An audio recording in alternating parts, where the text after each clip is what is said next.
Welcome back to Angel Citadel. It's good to see everybody back. We're back from CypherCon, and things went well there, so yay. I think that's the only thing that we had scheduled for anything. So, yeah, I think we're back on the regular now. Go team.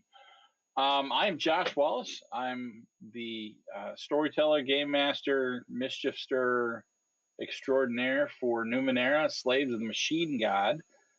It's Monty Cook Games and one of their campaigns. So we'll get our cast introduces. We're down one due to illness, it being that time of the year.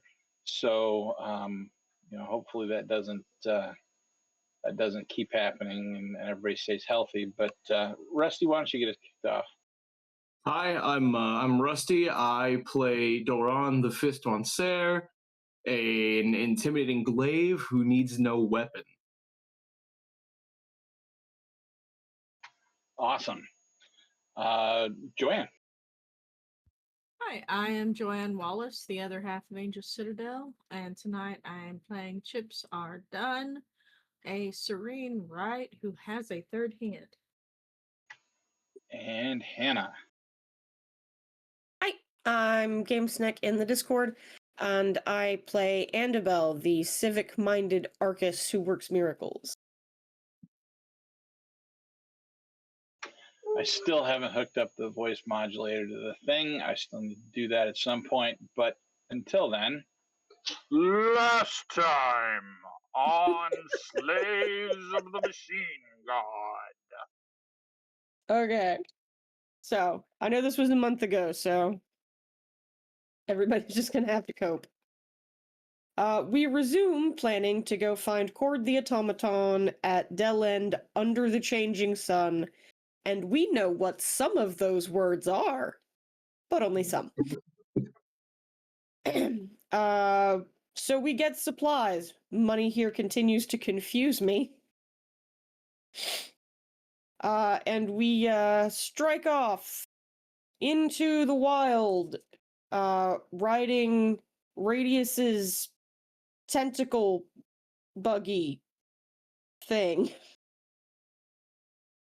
Cthulhu with a saddle.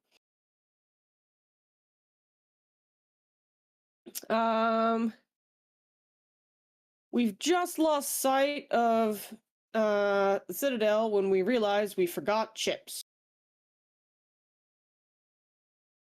And as we are debating whether or not we should actually go back for Chips, we find Chips in Radius's luggage. Just in a suitcase. Radius is fine with that, apparently. So then we spend a while discussing camping arrangements for maximum hilarity. When Chip spots someone approaching because she's the only one who can pass a spot check. Yeah, that was interesting. Yeah, it was. The ADHD gremlin is the only one that can pass a spot check. And not the fucking oldest member of the party, this 60-something-year-old man. I could only assume I was doing actual work, but whatever. So Andbel and Fisto go meet our new friend, who is a super old guy, cowboy style, who introduces himself as the storyteller. Sense Motive says he's on the level, which is wild because there is no way he's on the level. And he may or may not feed us to his cloak if we tell him bad stories. Philo tells her origin story. He gives her 24 hours of night vision and tells her a story with some Jungle Book vibes. Andbel tells the story of how the elephant got its nose. And she gets an asset to speed defense, and a really sad Pinocchio-style story. Fisto tells Horton here's a who, which earns him a might edge, and a story about an angel bard from heaven, which is also very sad. We try to involve Chips, but she's zoned out, doing right stuff or something, so we skip her. Radius repeats his dream story about worshipping the machine god against his will. He doesn't really get anything for that. A pat on the back and an attaboy. So Chip zones back in right at the worst time and starts telling a spicy story, which gets her a speed edge and a spicier story, which we're all so thrilled to be hearing around the campfire. With our age ranging from 60 to like 12. Oh, Joanne, how old is Chips again? 16.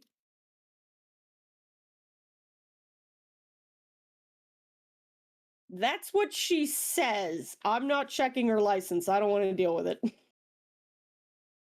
And as soon as Storyteller finishes telling his super spicy story, he just gets up and leaves and immediately vanishes into the dark and cannot be located again. Philo fucks around with dark vision and glowing wings, courtesy of part her spells and part the right cannot be trusted.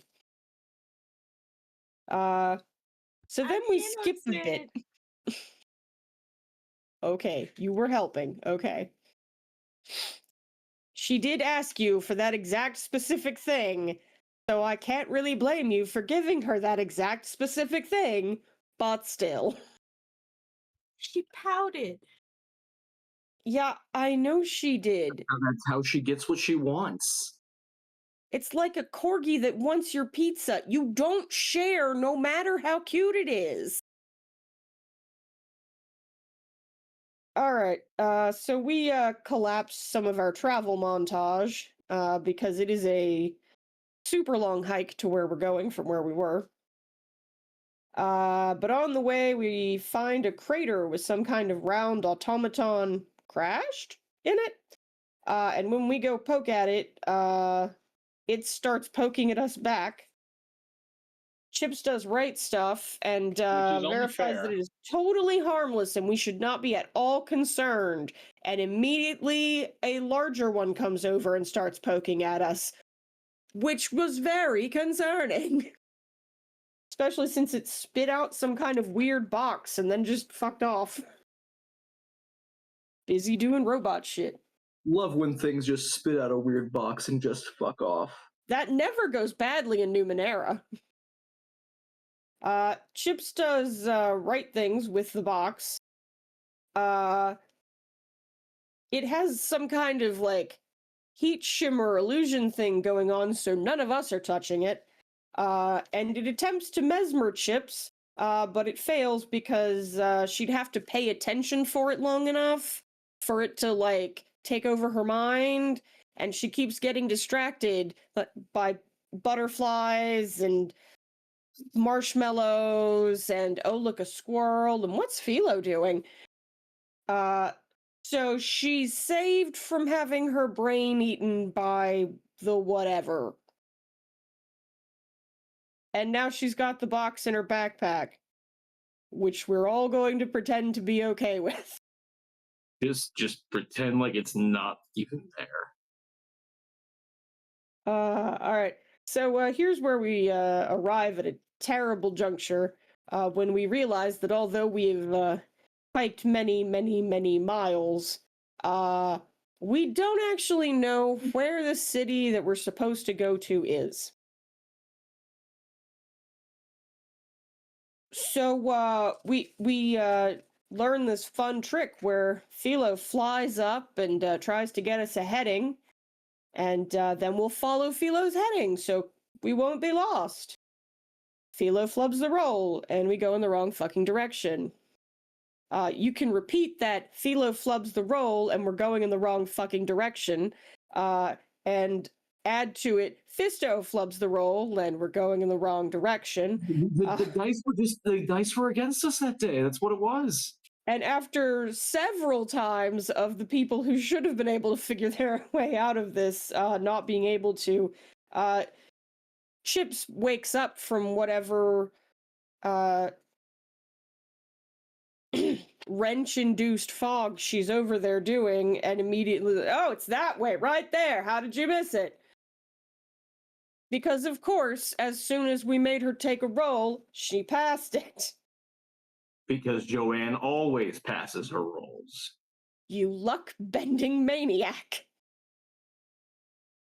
Anyway, so since Chips found the city, it is a giant pyramid floating over a regular-ish city. It is ominous as shit. That is really what I have written. It is ominous as shit. Scene.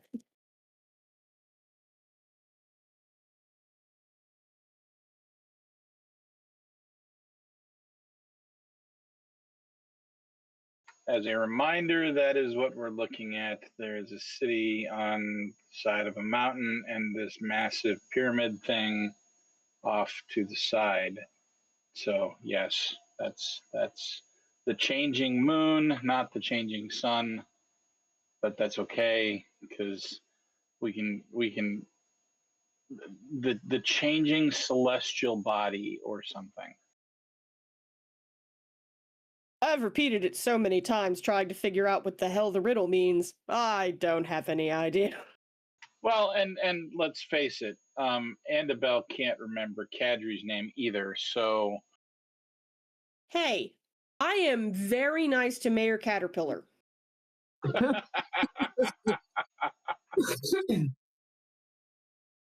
Mayor Ketchup and I go way back at this point.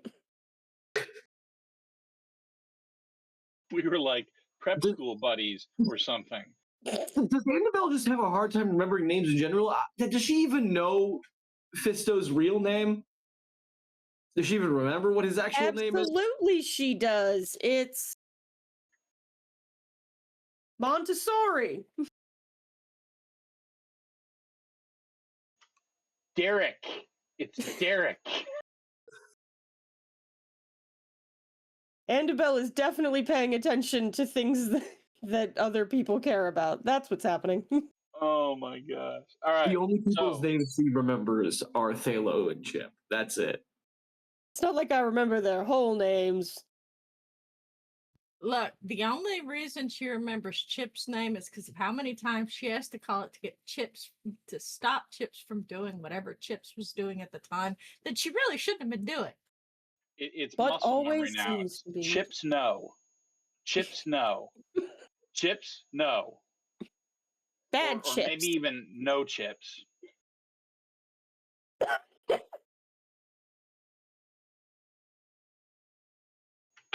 right. So you are at the city of Delend. Let me get us switched over here. We're going to activate that. You find a trail that leads you in over here to a massive arch that is obviously not stone. It is some sort of metal-ish substance, kind of a shade lighter of jade green. There are people milling about. They've got carts and such moving up and down streets. Most of the houses are sort of half cut into the shelves of the mountain. Some of it is constructed and visible, and some of it is backed into the stone in a way that utilizes the landscape to form the house. There are several people at the gate. You see, let's see here, there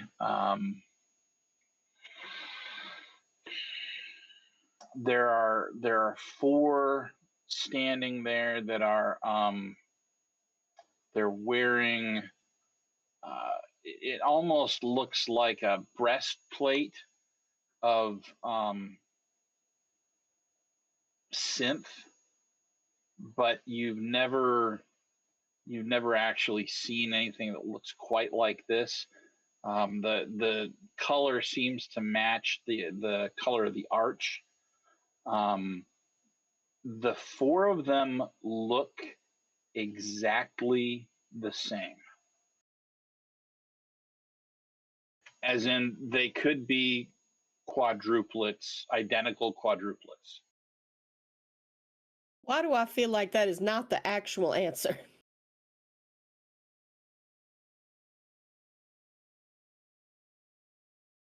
One of them stands in front of the several of you and holds up a hand. What business have you in Delend? Chips Well, is gonna hello. bound forward and give him a high five. Don't mind the child.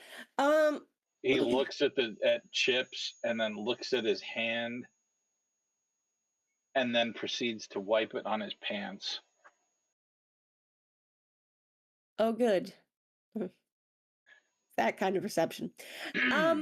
What business do you have in Delend? Trade. Kind of looks at you and looks around. I don't see any wagons. It's not Just really. this ugly thing. Your mother. Chips, could you please stop helping? You're not helping at all. Oh,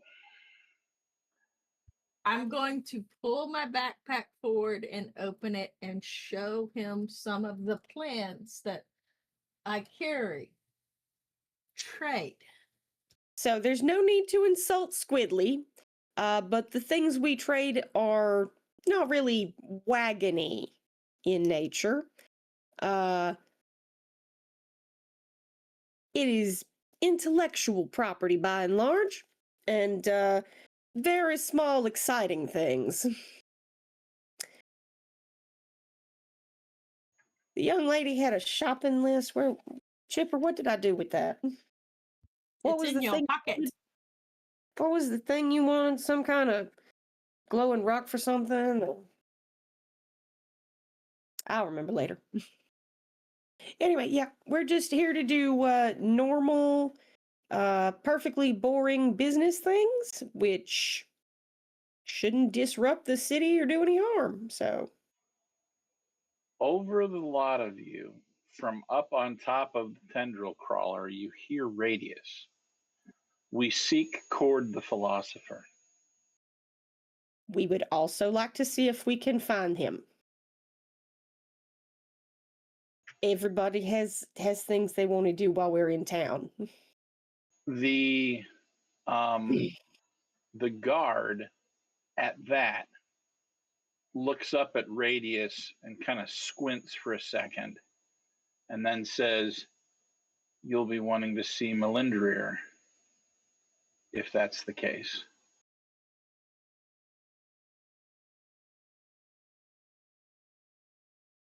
Melindrir. All right.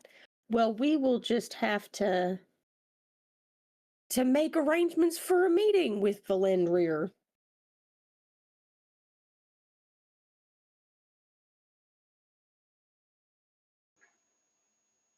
She has a home near Hildwyn's Ladder. And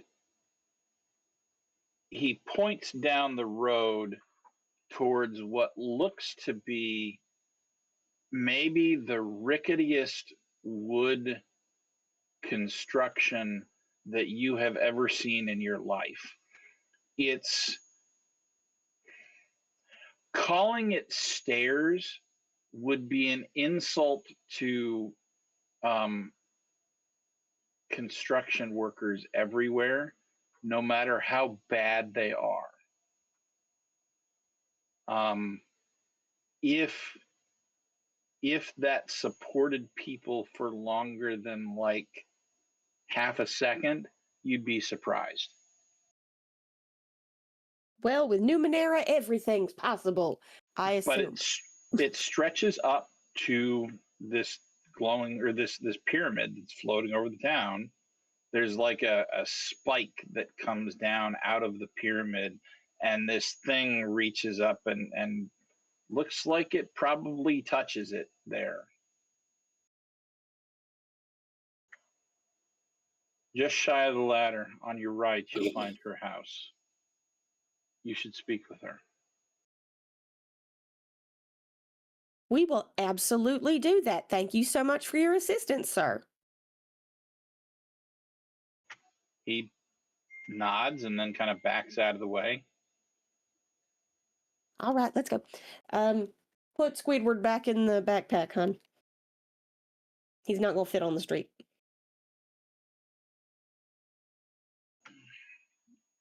Radius gets down and touches a kind of a shiny portion on the seat, the basket thing on the back of this tendril looking creature, and it just sort of slurps into itself and collapses until it's a backpack, a very worn looking sort of backpack. Every time that implodes, it's always disgusting.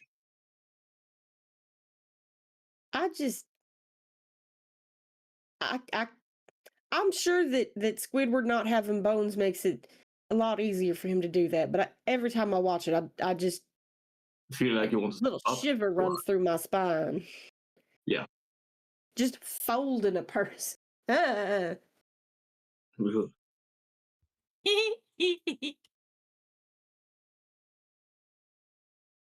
not sure I want to know what she's giggling about down there.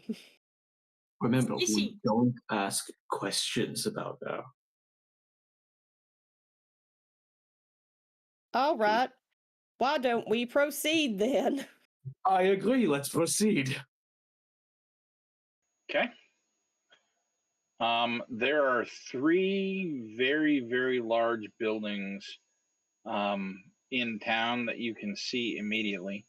One of them on the right, just ahead of you. There's one of them way up on the left. And then there's another one just beyond that that's got a massive dome to it that looks like it actually has a telescope.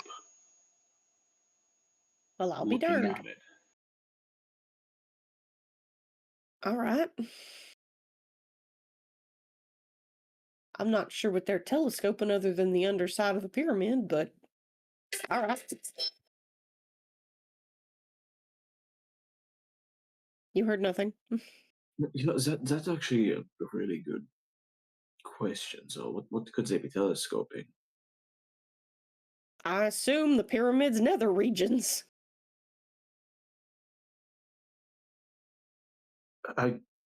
After the stories that Chip told earlier, Man, I was repressing that, Fisto. You were the one who mentioned nether regions.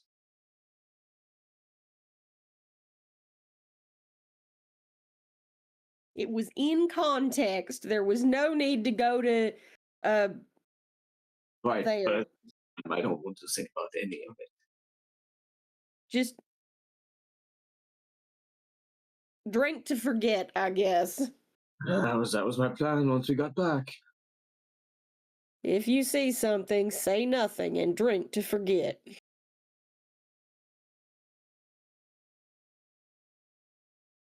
Drink, forget. Getting Fisto drunk is an interesting plan. I'm looking forward to seeing how this works. Where would you like to go? I suppose Radius's concern is the most urgent, and I'd rather not split the party so Chips can run off and do the trading she wants to do. So I suppose we are all going to go to meet the Lindeer, who is near Hildwind's Ladder, apparently. Away we go. I just dropped the name in chat so that you had it.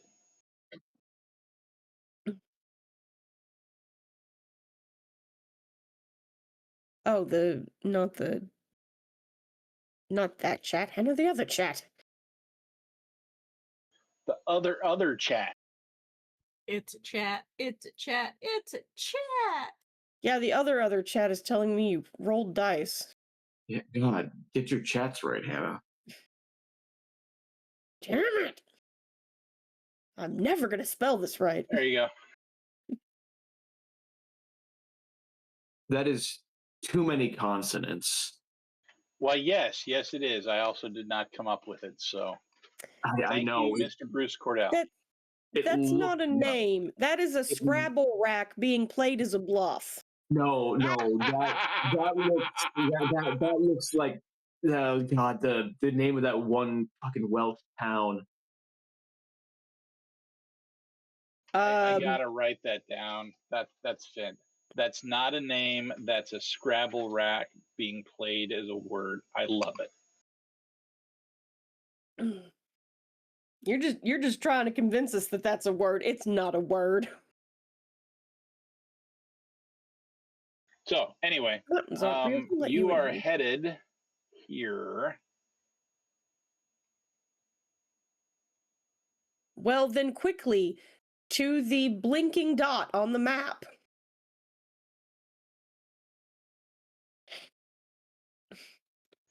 There is a front door. It is this town, the houses and the buildings that you pass, they're not opulent. All right. If you remember the blazing pillar and the house that was on it, that is wealth, or at least something approximating wealth. None of these buildings look like that, but they are well put together. They're constructed well. And it doesn't feel like, a ramshackle town like, well, quite frankly, Amber Keep. Where some of your stuff is wood and thatched grass, and then some of it is pieces of synth and metal and whatever that you've collected over the course of the months that you've been doing this, or have been brought from like IN or wherever. And some of it's sort of half and half. This isn't like that. This is all very well put together, common-ish materials, but sturdy, like it's meant to last, if that makes sense. The building that you're outside of now has a proper front door. It looks to be somewhat spacious.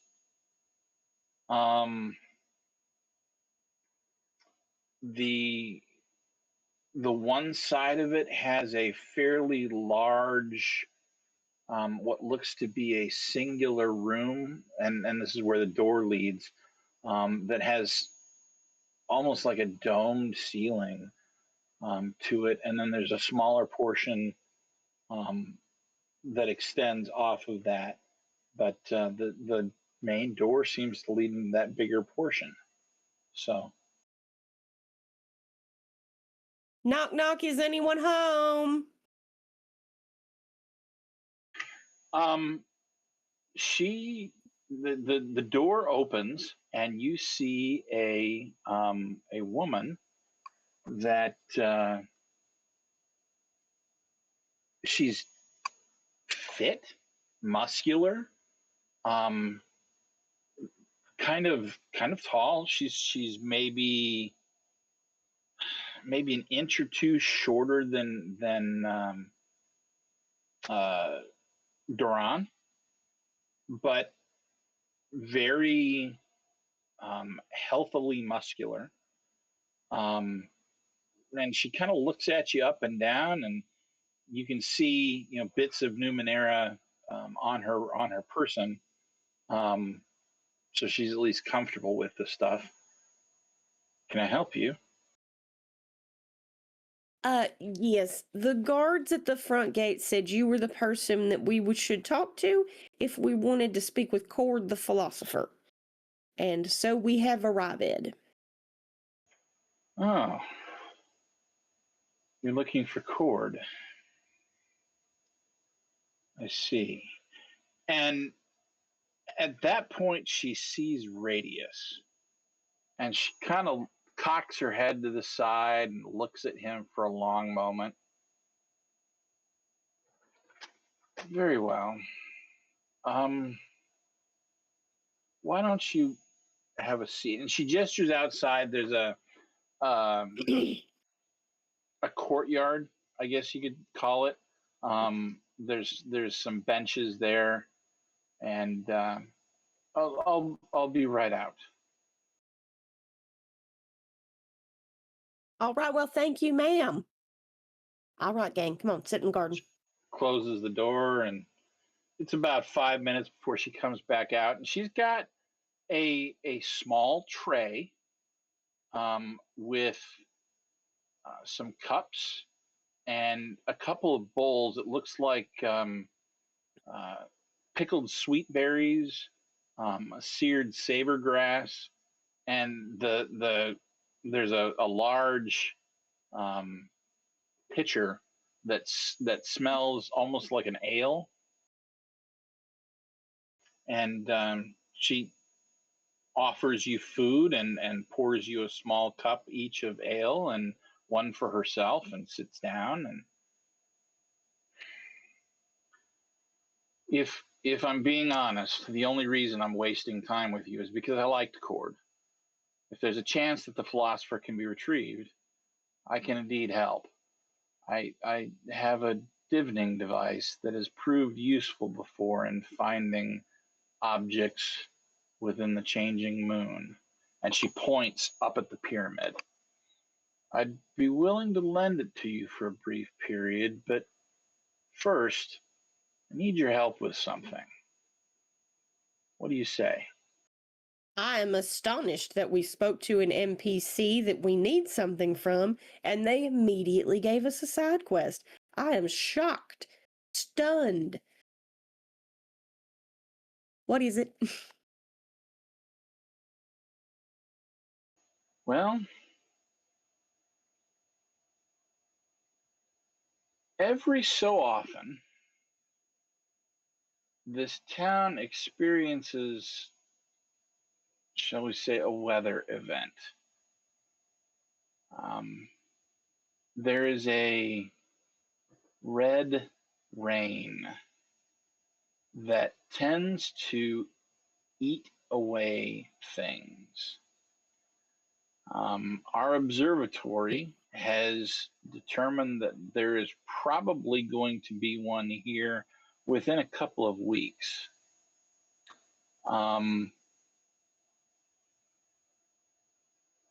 We need to reinforce some of the structures in town. If you need them reinforced, I could more than well help with that. Unless you have Oraculum, I'm not sure you can. You see, I need 5 units of Oraculum. It just so happens that you can likely find some inside the changing moon as well. So here's what I have in mind. I will offer you the Divner, and I will trust that you're going to return it along with the 5 units of Oraculum that I need when you come. If you come back with cord, that's even better. But mainly I want the Oraculum. And if you succeed, I'll waive the normal salvage fee.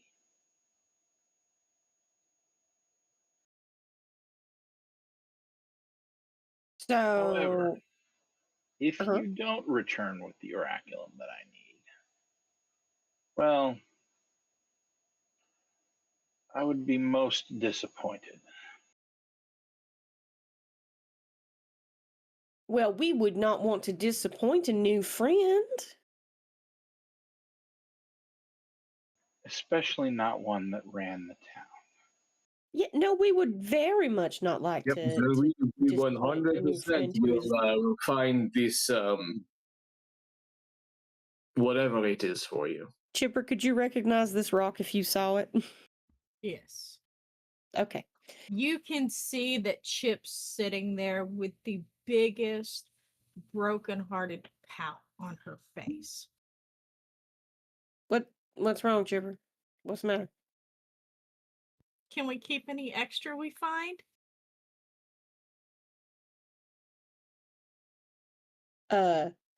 Miss Belandwer,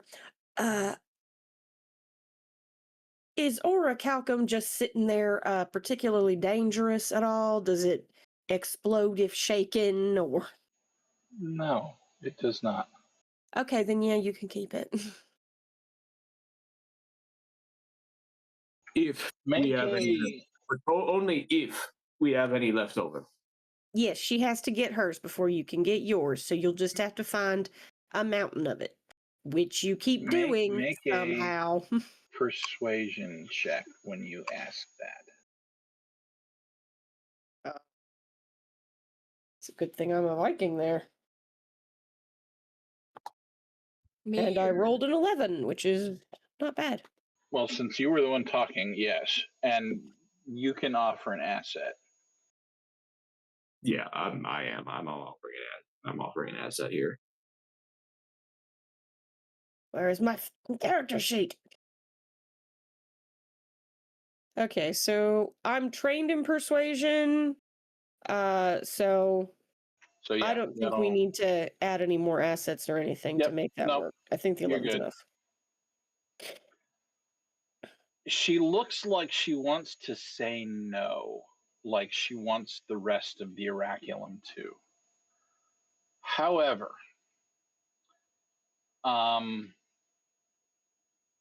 she kind of grits her teeth and then says, "Very well. If you bring me the amount that I asked for, you may take what remains."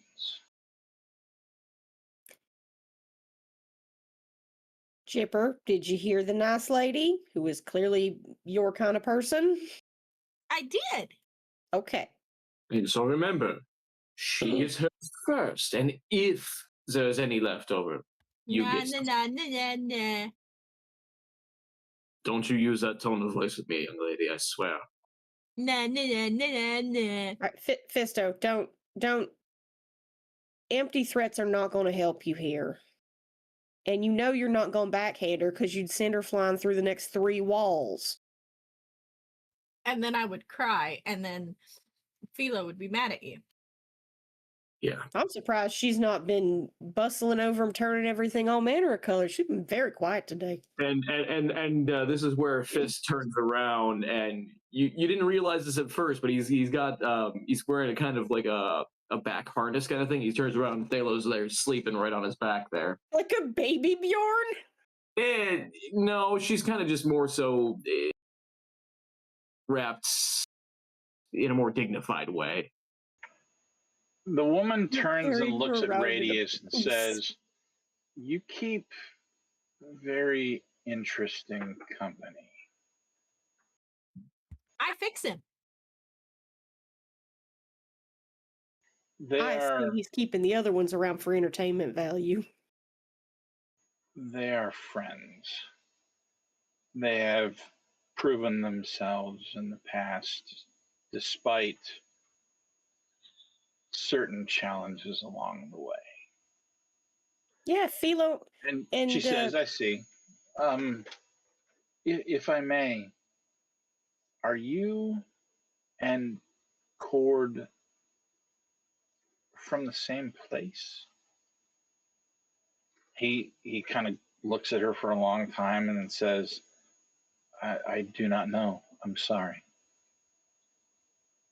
yeah, we've been doing some mysterious robot things, so.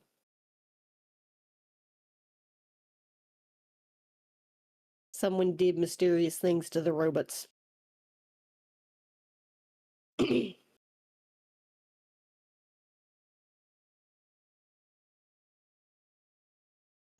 All right.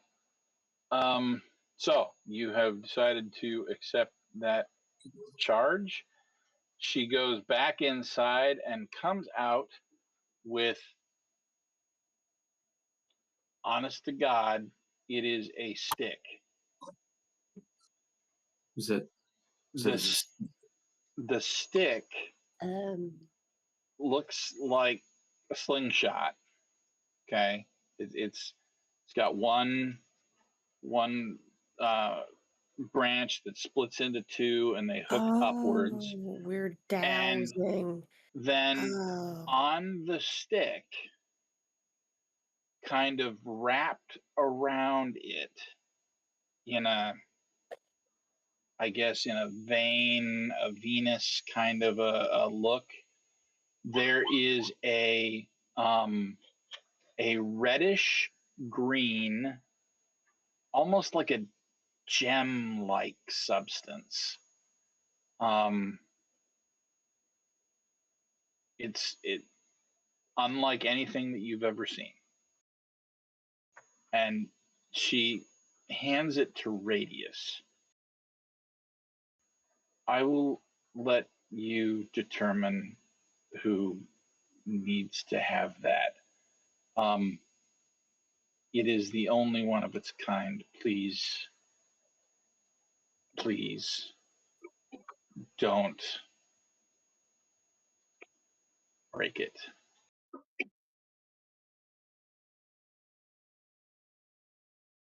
Do you have plans for it? Unfortunately, no.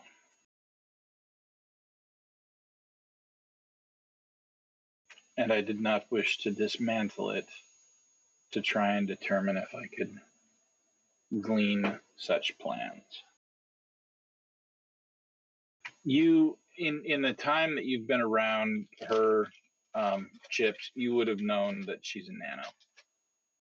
She is very, very obviously a Nano. Yeah, I have a hard time dismantling stuff too to figure out what kind of plan it's got. Of course, sometimes when I get duplicates, I dismantle one just for the iota. Doron leans over to Andbel and just, that's just a stick. It is not. Oh, that's a dowsing rod. They're special sticks. They're special sticks that if you've got the touch, you can use the rod to find things. Usually water, but apparently this one finds other stuff. I don't know how you tune them. In her, like a piano, I guess. Sleep, coma, whatever state, you hear Thalo muttering over your shoulder, magic stick, magic stick.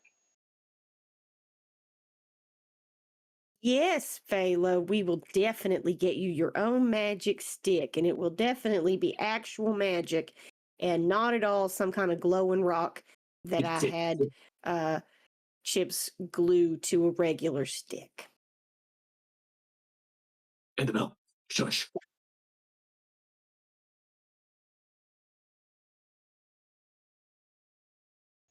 Will that be all? She wants a stick, we'll give her a stick.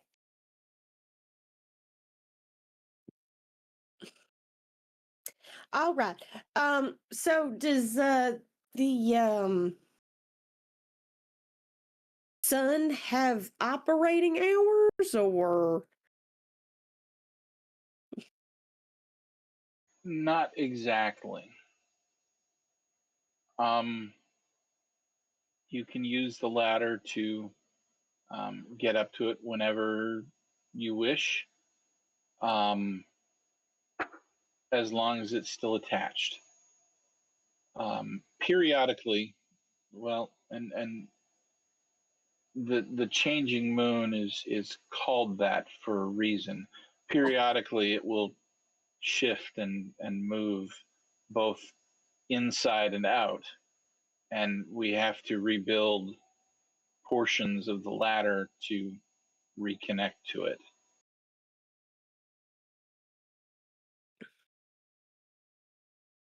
Well, that sounds hellaciously inconvenient.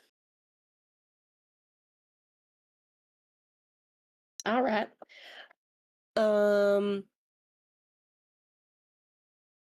I don't believe there are any other specific questions that we need to ask Miss Mel before we go.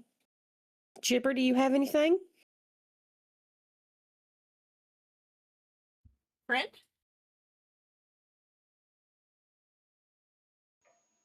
That's her decision. We'll see. Anything else? Chipper, anything else? I don't want to go up the ladder. You do It's not gonna- really have a choice. You have to. I I don't mean- have to do anything. I can let y'all go by yourselves. Chip, I will carry you if I have to. You're probably the only one who can identify this stuff. I will carry you if I have to. I will carry you if I have to. Radius We gotta find turns this and fella looks at before you. Radius's head comes off. Please. That's not fair. Okay, but we're gonna be fixing that thing as we go up because it looks like a good sneeze will make it fall apart. What is it? It looks like it's made out of wood, right? That is Made being said. is probably an overstatement. It's cobbled. It's probably a better. Yeah. Right. Okay. All right. I'm not sure how feasible that is, but I'm willing to let you try. I can work on it as we're going up. Fisto can identify a hammer successfully, so he will be helping you. Fisto, do you have any questions you would like to ask Miss Mel before we go?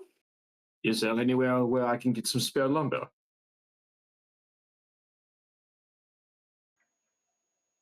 You can go to the guild compound. They'll have construction materials. That would be the building with the big yellow dot over it, I assume, on the mini map.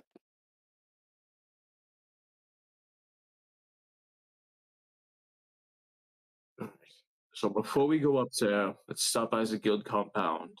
I need to grab some equipment. We'll go get wood and hammers and things so the two of you can make sure everybody doesn't fall and die climbing the world's ricketiest ladder. Philo, are you awake enough to ask a question? She is out. Okay. Radius, did you have anything else? No, I believe I have sufficient information. Excellent. All right, Miss Mel. We're going to go and we're going to find your thing and we will get your rock and your stick back to you just lickety split, hopefully. Very well. Thank you. Have a pleasant day. Likewise. Get a woman's yard.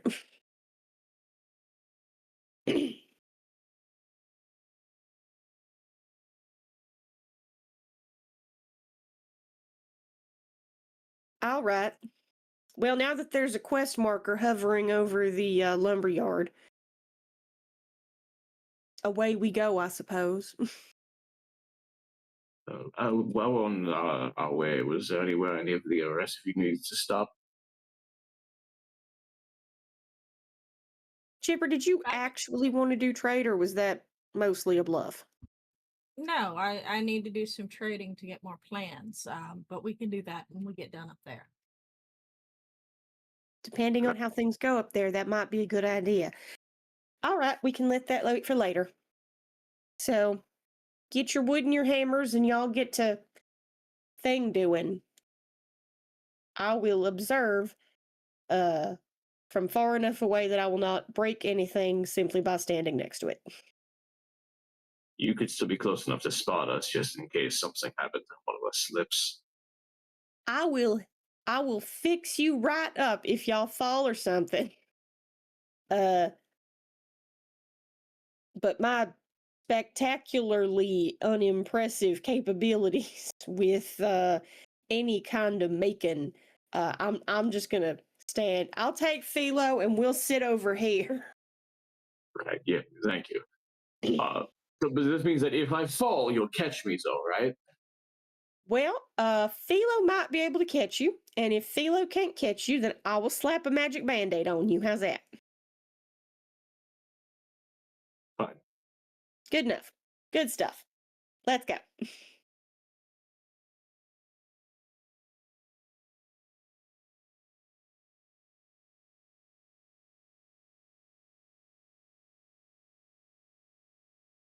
Oh, we've lost him. Chips is going to go over, and while Fist runs off to get wooden hammer, she's going to plop down on the ground, pull out her workbench, and start tinkering away.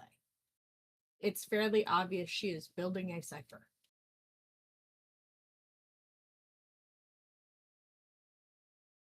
All right. I'm sure that's fine and not something that should terrify me. All right. You are, let's see here. Duran, you go to the guild compound. The structure is essentially a well-secured wall that completely surrounds a large warehouse and a few auxiliary buildings. On the wall, you see more of the same guard-looking people that you saw at the front gate with that breastplate, right? Mm-hmm. They do not all look the same, but there are multiples of 2 or 3.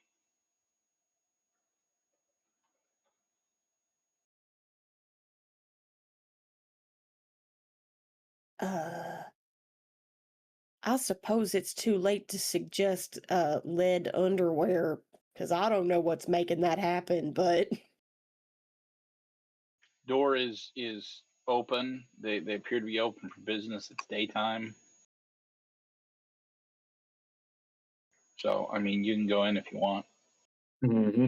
And he's heading right inside.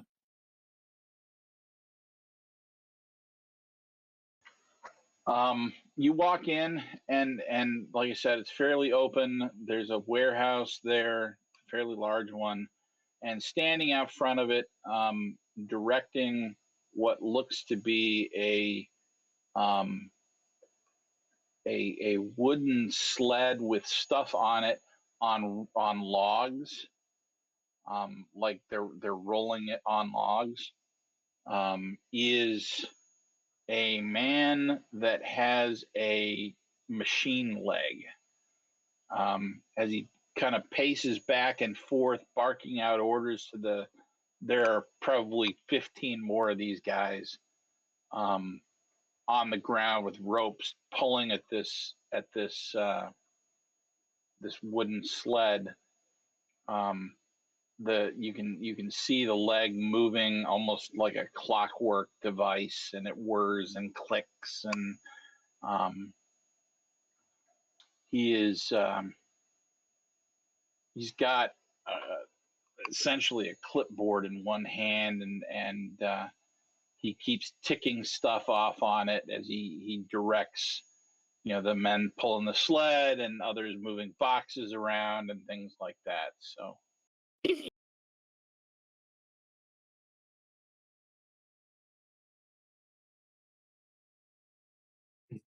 anybody there appeared to be in charge, it would be him. And Duran is going to slowly and calmly walk up. Excuse me.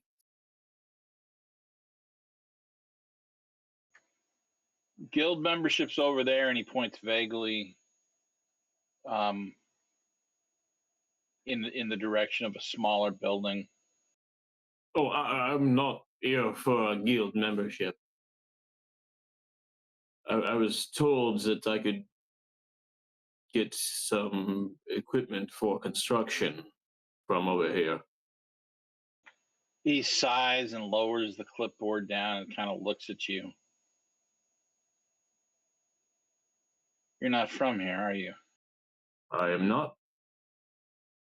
Interesting. And who told you could get stuff here? How do you pronounce your name again? Melindweir. Melindweir told me I could. Make a perception check. What do I got anything that can help that? I don't. So I'm going to pop in. I'm gonna get this roll first. That's a 16. Wow. Am I gonna need to pop an effort? No, you're fine. All right. Next time you need to decide whether you're going to pop an effort before you roll. Right. Well, I take it I didn't need to anyway, right? You did not need to, barely. You, Ouch. as you mentioned Melandor, you see the briefest flash of disgust cross his face before he puts it away. Something on your mind there, friend. Just busy, that's all. What kind of material are you looking for? Lumber, mostly.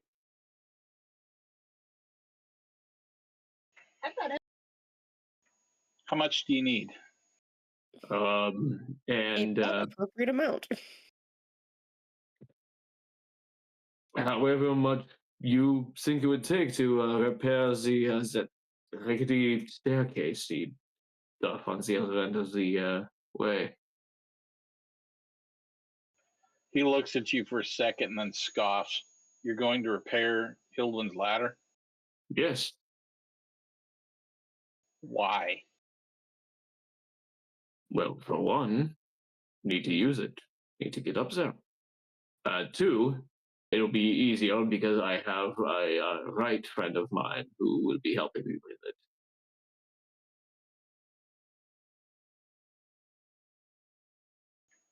He reaches up and he scratches at his beard, which is about upper chest length. Also, may I say, I do admire the beard. I can't get mine to go out past my chin. Thank you. I suppose he glances at his clipboard for a second. I suppose, yes. He points, and there's several stacks of lumber, the equivalent of 2x2s, right? So, yeah. Thank you. One last thing before I grab that and take off. When I mentioned her name, you seem to not be so happy about that. May I ask why?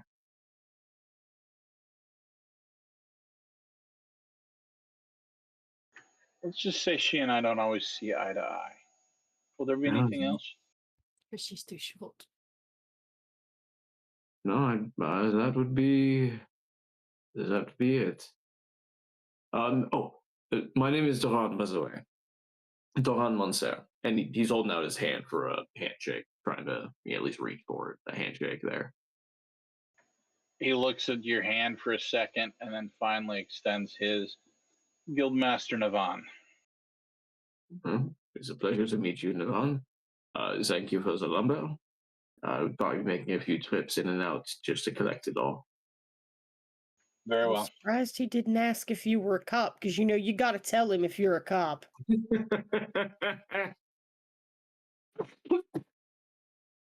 And Doran's going to walk over, and he's going to at first grab as much lumber as he can physically carry and to bring it outside. And then repeat that until he doesn't need to anymore.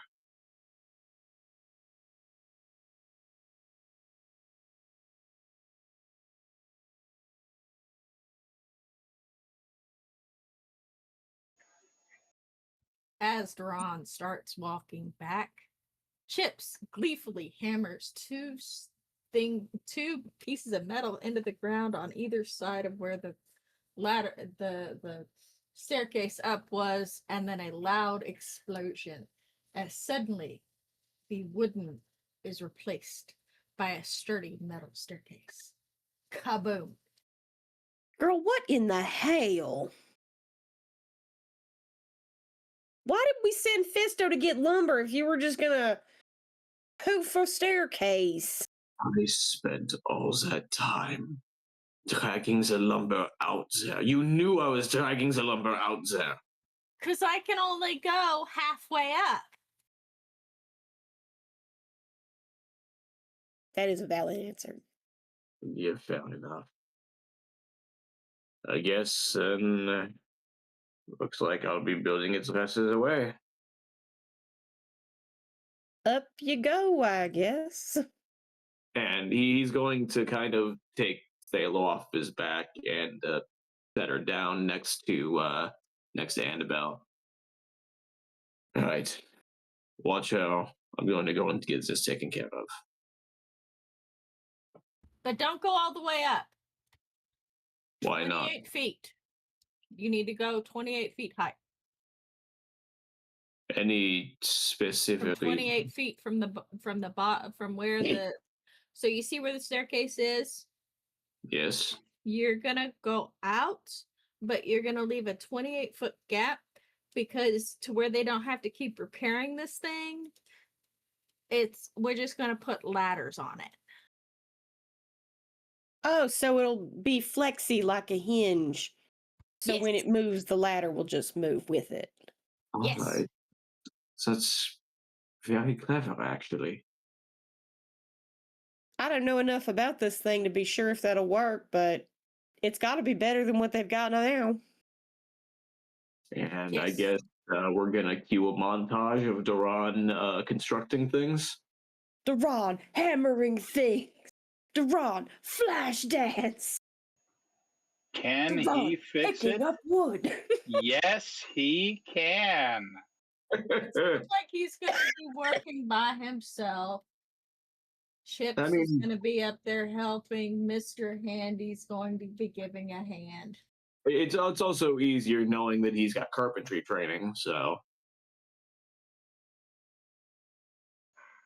So they're not on the ladder, but you do see a couple of people at the base of the ladder, kind of out where it extends out into space,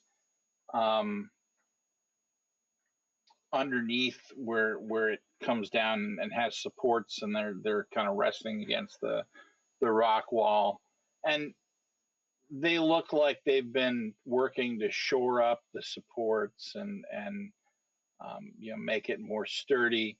And as you come along with the loud bang and the ladder and stuff like that, they stop what they're doing and they look at you. And Duran, with his wood that he's dragged back from the guild compound, he starts getting to work.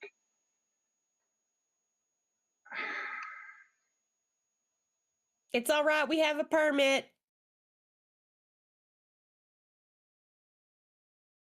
All right, you say so. You're more than welcome to come and help if you'd like. The more hands, the faster it goes. Well, are you guys union? There's also only so What's a many people that can union? fit. There's also only so many people that can fit. Too many chefs do spoil the sauce. Right. However, they can be working on the supports while we work on the actual incline. I mean, we was gonna do that anyway, so Well, now you get to do it together. Hooray! Here, just you have blueprints on how it should look, correct? don't be exploding nothing while we're down underneath here. I'd really rather not crack my head open again.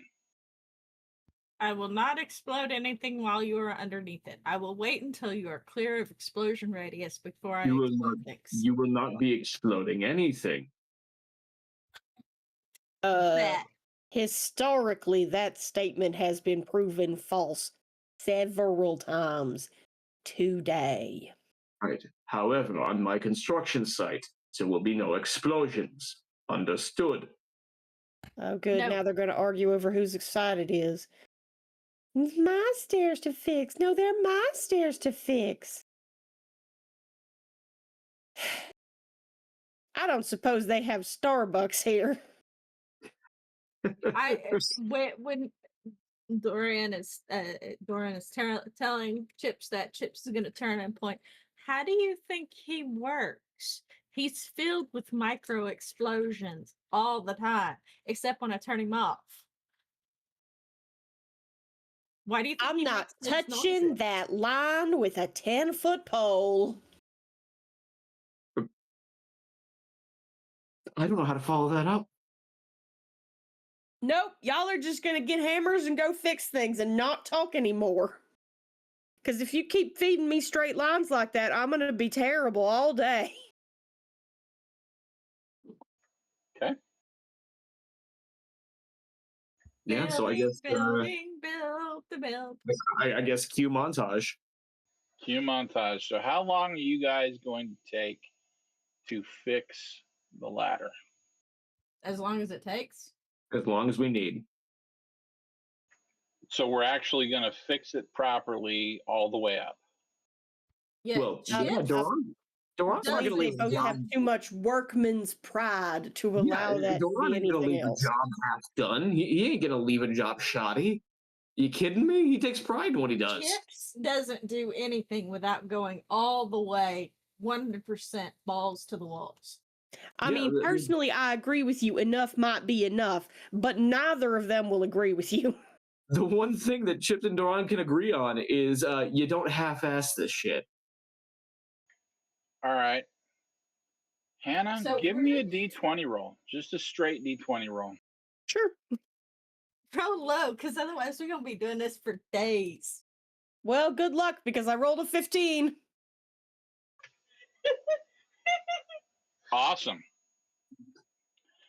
2 days later. Oh, the next time Doran goes back, Fisto goes back to get more lumber, I'm going to go with him and I'm going to lay out a hover pad to put the lumber on and then sit on the lumber and guide it back. You Just absolute sociopath. Okay.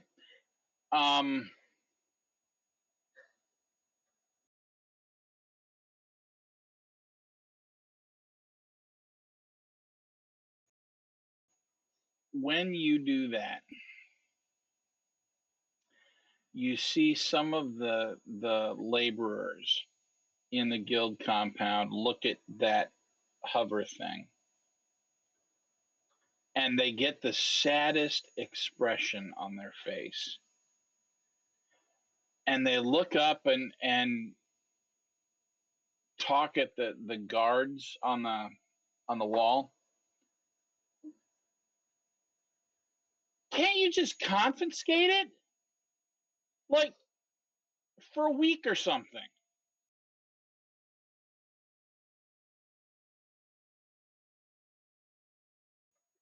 They don't answer. But Kipper, how many of those do you have on you?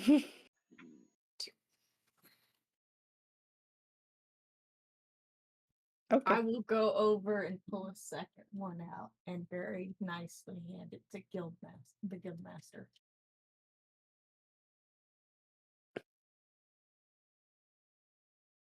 Think of this as payment for letting us take our number.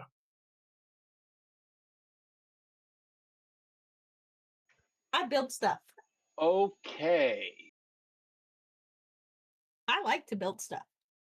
She does. She's very good at it. I know, but please just don't argue with them, please. I know how it looks, but please don't argue with them. Chips, give me a persuasion roll. This one's going to be a level 4.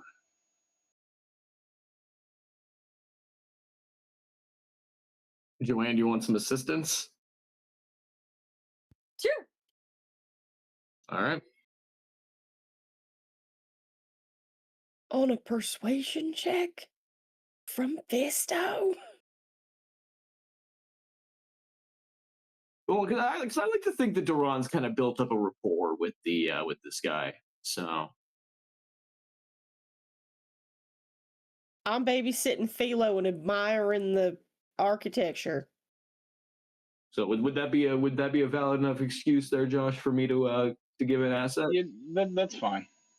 All right. What do we got?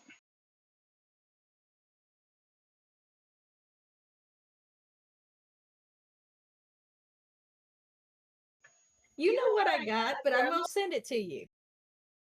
All right. For once, Well, I'm actually that glad to sounds see great. that shit-eating grin.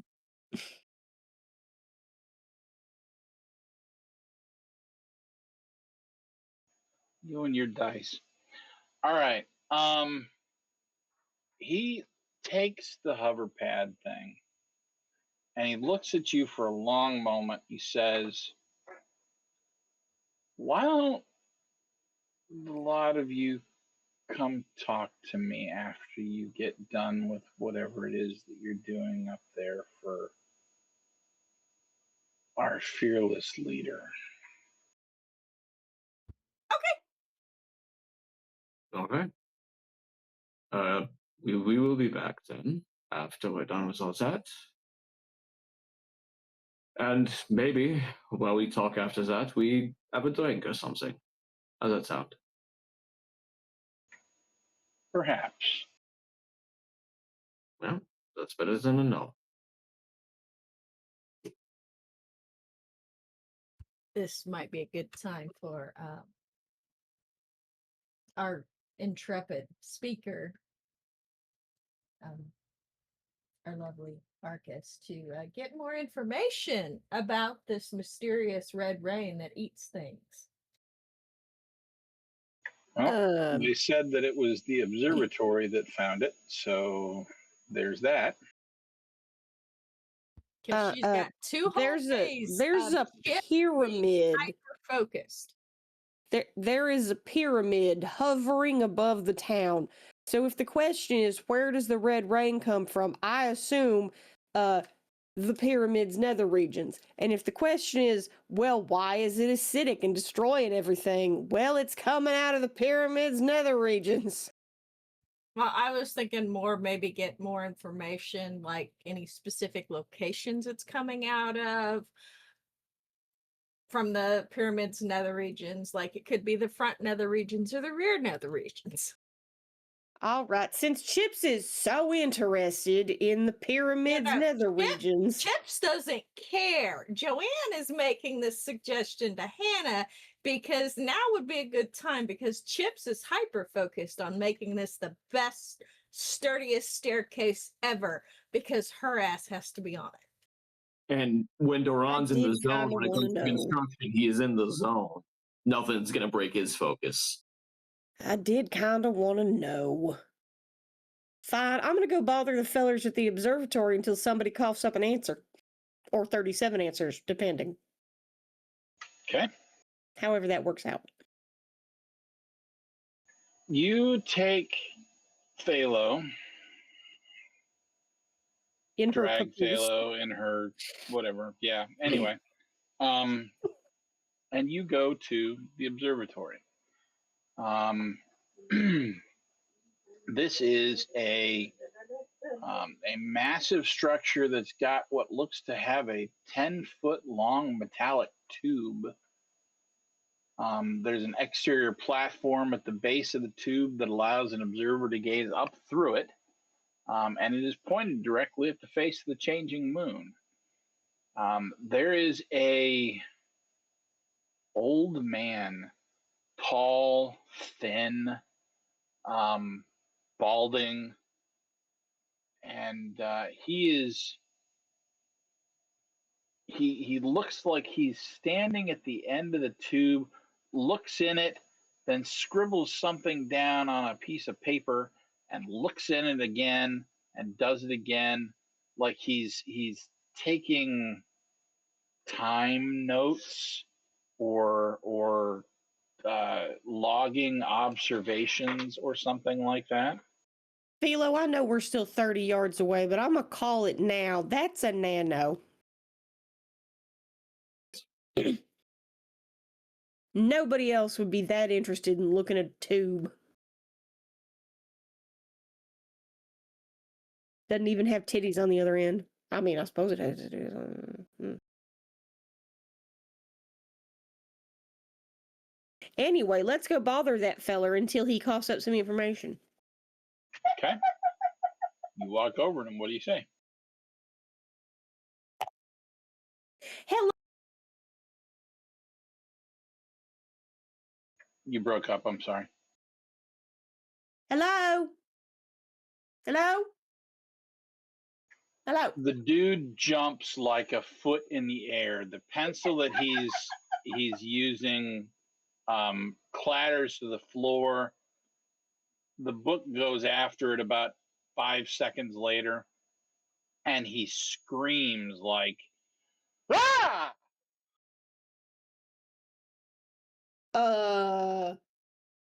Okay. Are you okay? He's like clutching his chest. What do you want? Who We heard who are y'all. you? Hi, I'm Andbel. This is Philo. She's not gonna say much. We wanted to ask you some questions about the red rain that y'all had seen.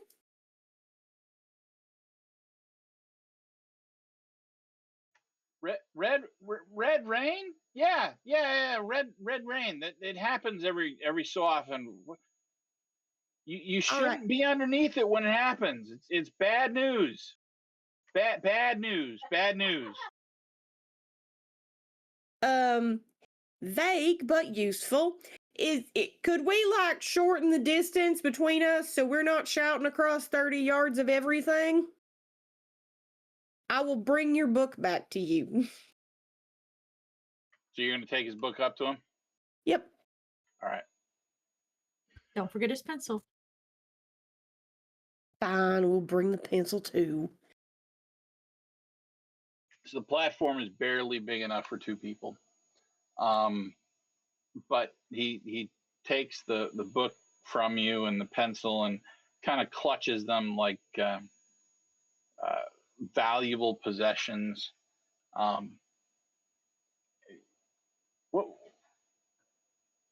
What is it you want to know? Well, so we understand that it is bad news. But do you have any idea, more specifically and detail-orientedly, where precisely from the underside of this pyramid the red rain is coming from? Like, is there a nozzle we could block off or something? A nozzle? No, not a nozzle, not a nozzle. Lots of nozzles everywhere. It comes out from all over, and it changes things, changes them. Like it comes down and it swarms. Whatever it touches, it swarms. And unless it's made out of the right things, the right things, um, it changes it. There's any points. If you look, let me see here. He points away from the tube over towards, I'm trying to find it here. Hang on. Sorry. Yes, this right here. The blinking thing? Yeah, where I'm there's a small stone Okay. where I'm blinking. I see the stone that you were As you pointing at. look out there, what you see is a stone that's about 9 feet high, and it looks like it can't be any thicker than about the thickness of your hand. Well, there's a funny looking rock. One of the sides of it, actually both the sides of it that you can see, are perfectly flat. It is aligned so that one face looks west.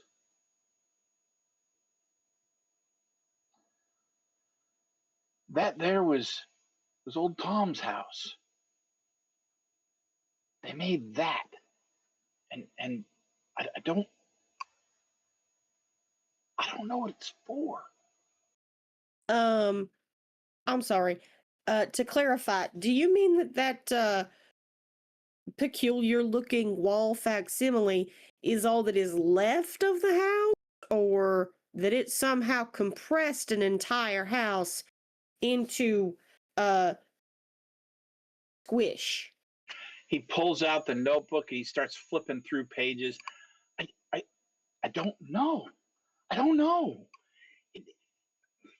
The red liquid, it just comes out of and it falls on things, and if it's not made of this, and he points at the metal that the platform and the telescope is made out of, and then he points over towards Melandwer's house and around, like at the Hall of Change and stuff. Like, if it's not made out of this, or I think Oraculum is also resistant. But if it's not made out of any of that, then it changes. It changes. It changes like the pyramid. Do you have any slightly less stoned colleagues we could talk to? He kind of squints at you. What do you mean? I'll take that as a no then. All right. So when you say that it changes things, first branching question, kindly clarify what kinds of things it affects. Is it literally everything? People, plants, animals, dirt, everything except for these particular kinds of metal? Reach up and kind of scratches his bald head. You know? No. Okay. What is excluded? It doesn't change the stone either. So just regular rocks are fine.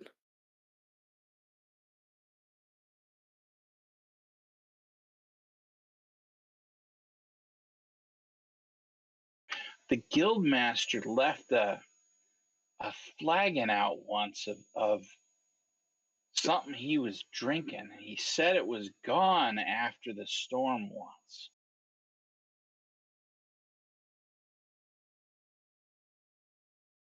I don't know if that was the storm or if someone came along and drank it for him. He tends to keep, I'm told, really good alcohol, but I don't know. I don't know much about that. No one ever invites me to drink. I'm gonna Why do you skip think that that is? little etiquette thing that you're doing there. I'm just gonna skip right over your social incompetence, and not at all deal with the fact that apparently it is common enough for this man to leave his drink out that it is just part of town gossip.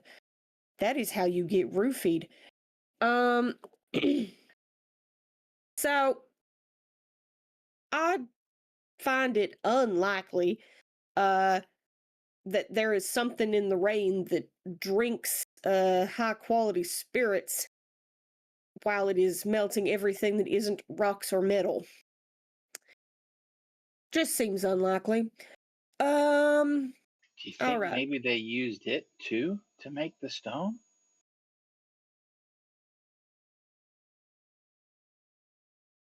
You were using a lot of vaguely delineated nouns, and it's becoming lexically incoherent. Who did what with the rock? The rain.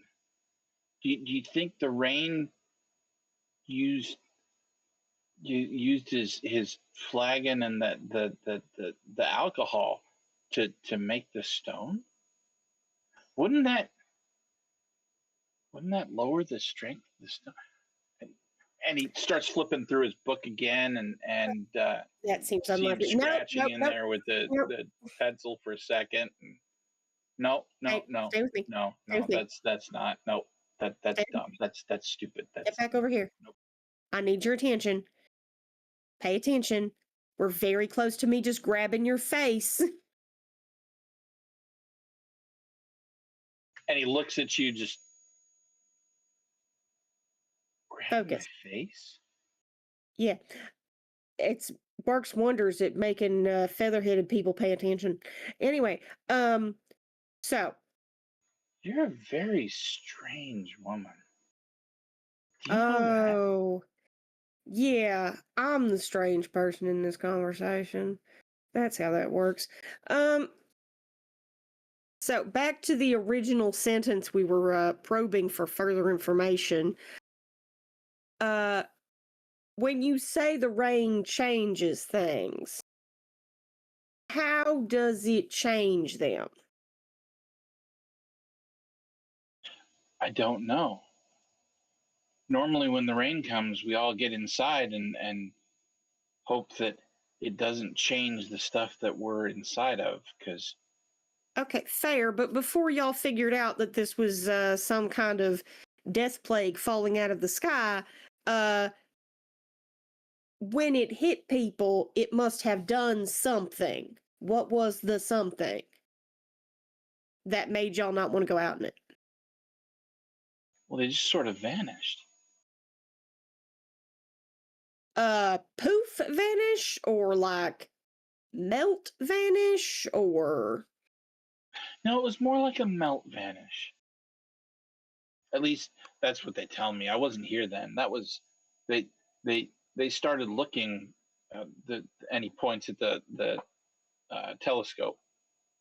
They started looking, 15 years ago when they built the observatory, and I've only been here 9 or 10 years now. I'm sorry.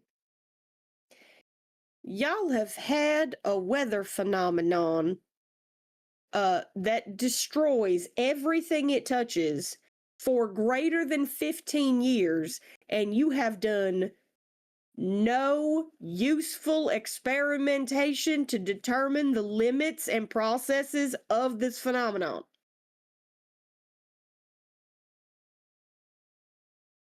He scratches the top of his head for a second, and I don't follow. Okay.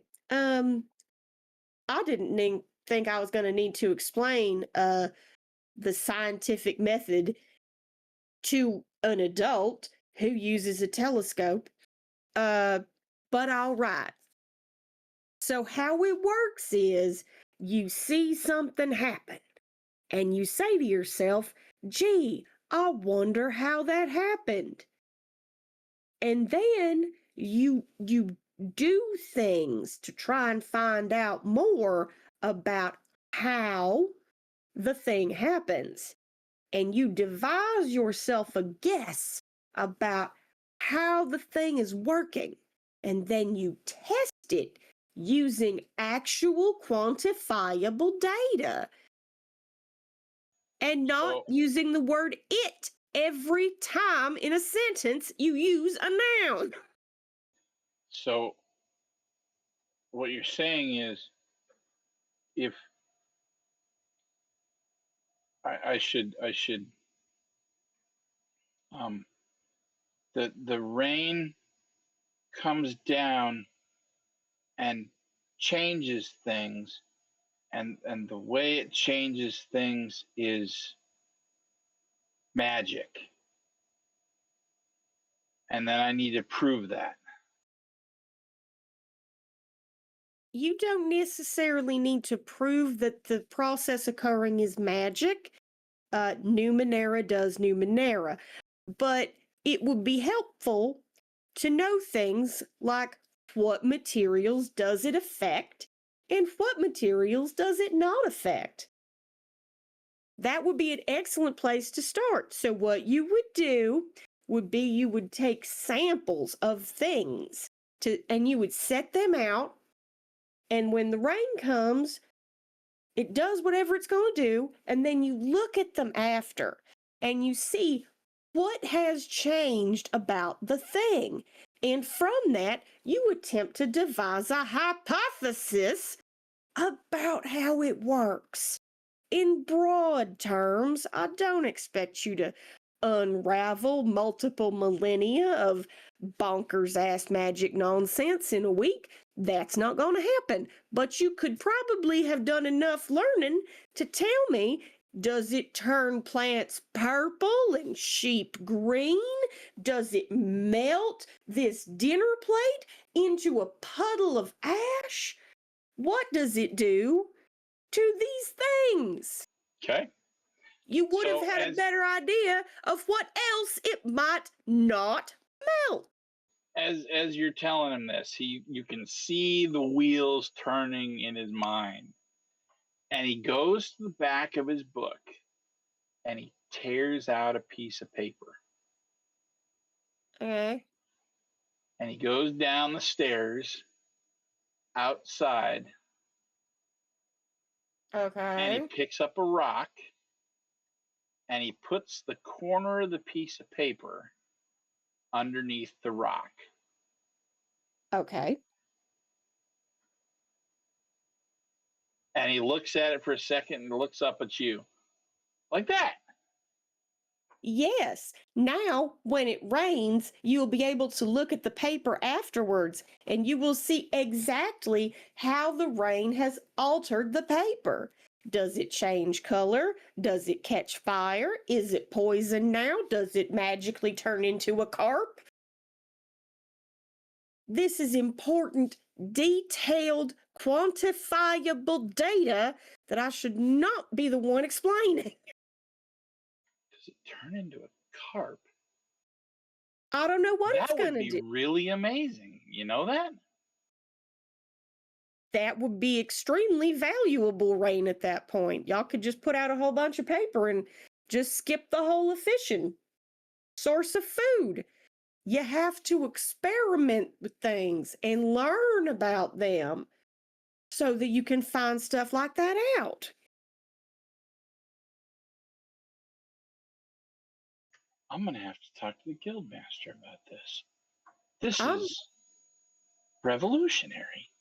I'm real glad that I had to teach little children school things as part of my training to be able to tell grown people to do things.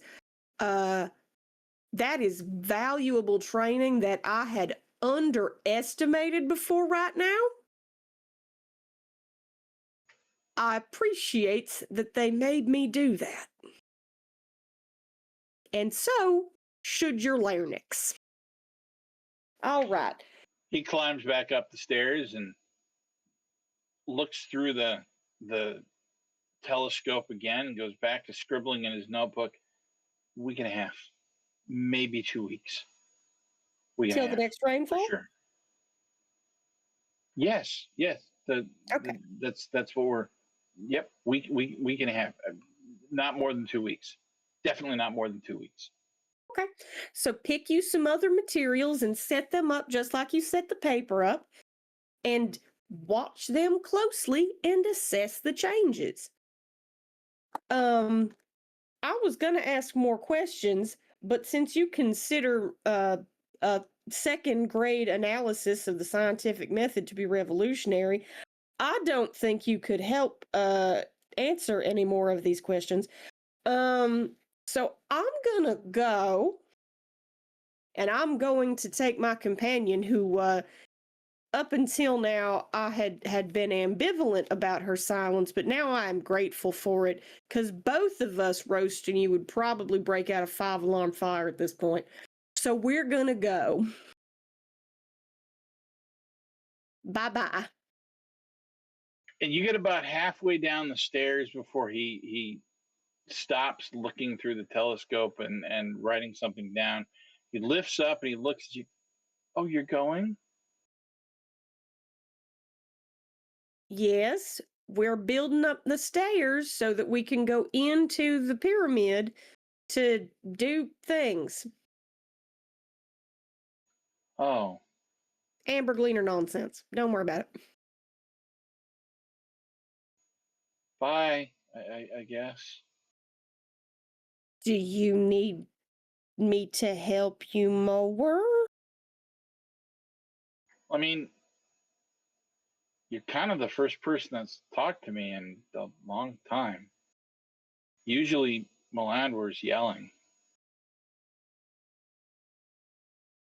All right. I haven't been here very long, so perhaps I've missed something, but I was reasonably certain that the city contained a greater population than Miss Mel and all these cloned twin guards running around with sour faces. Absolutely no one has talked to you? We could adopt him and take him with us. You shut up, you're not here. I mean, I was going to You agree shut with up, you're that. not here either. There are a lot of people here. It just, I don't know. Do you think? And he looks around.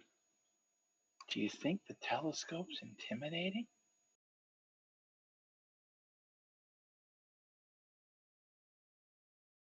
It's just a steel tube.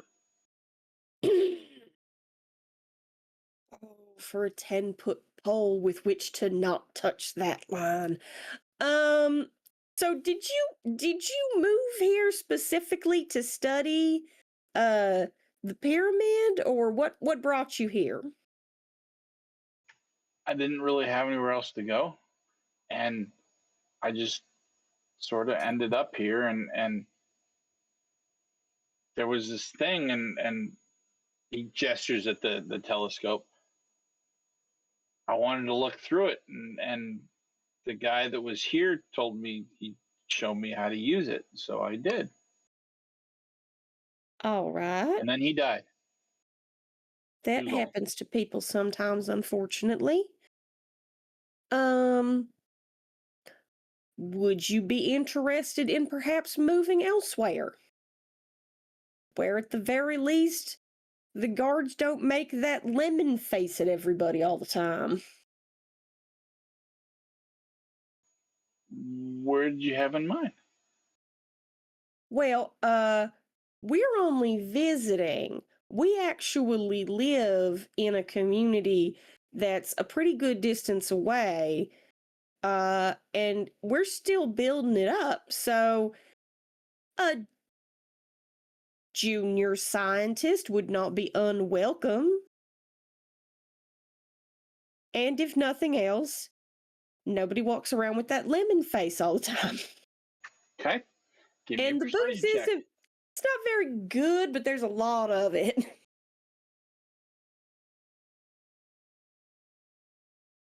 All right, I rolled a 14, and I'm already proficient in persuading, so... Love it. His eyes are wide. You can see some hope there. That sounds kind of nice, actually. Do you really think they'd need some help? We need all kinds of help out there, and there is all kinds of weird stuff that we need somebody to poke and mess at, because some of us are busy with other things. There just aren't enough hands to do all the poking things that we need. And if you could jot down like a diagram of sorts for your telescope thing there, we've got some real good writes back home. I'm sure they could set you up with something similar. I'll get right on that. All right. How long are you going to be in town?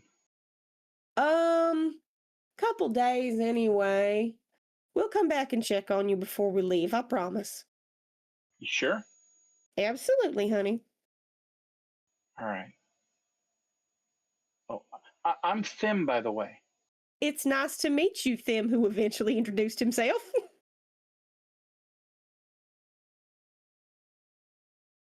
It's nice to meet you, too. Absolutely, sweetheart. We're gonna go back to where the others are building up the staircase to relate to them the valuable intel we have acquired from this conversation. You get to packing your things and making up a proper diagram so the Wrights can figure out how to make you another one of these. All right? Okay. All right. Bye-bye. No, you Philo, see him don't. immediately start sketching in his book. You can't see what he's sketching, but he's looking up at the telescope, and he looks down at the book, and you see him scratch with the pencil, and you walk away. I'm sure Chips is gonna take one look at that diagram and say every swear word she knows before making a completely new one. But it'll give him something to do. Maybe. It'll give him something to do. This part is a metal tube. End of diagram.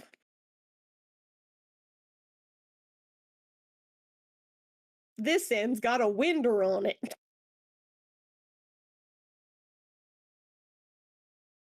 All right. 2 days later, you managed to get yourself a reinforced ladder up to the changing moon. You have a dowsing rod to try and find what you're looking for. And you have a time frame where you have less than 2 weeks before bad stuff happens. Probably want to have less than that just so that they have time to use the Oraculum rather than bringing it to them when it's starting to rain. So that is the situation. And I think that's where we're going to end the session tonight, because it seems like a fairly convenient place to do so. So